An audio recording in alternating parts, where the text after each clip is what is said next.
Farhad Abbas siap bantu selesaikan kasus Putri Nia Daniyanti. Baru-baru ini Farhad Abbas mengungkapkan bahwa dirinya bersedia untuk membantu putri dari mantan istrinya yakni Nia Daniyanti. Farhad Abbas minta Putri Nia Daniyanti beri penjelasan apabila ingin dibantu olehnya.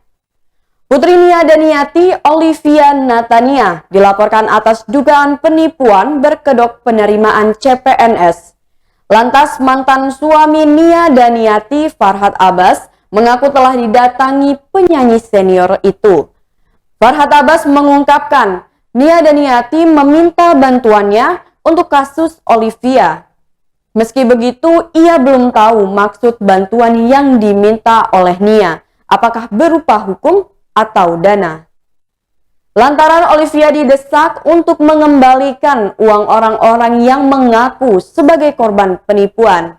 Kendati demikian, Farhad Abbas meminta Olivia memberikan penjelasan secara detail terkait masalah ini. Dikarenakan beberapa waktu lalu, ia mengatakan hanya membuka bimbingan belajar untuk CPNS.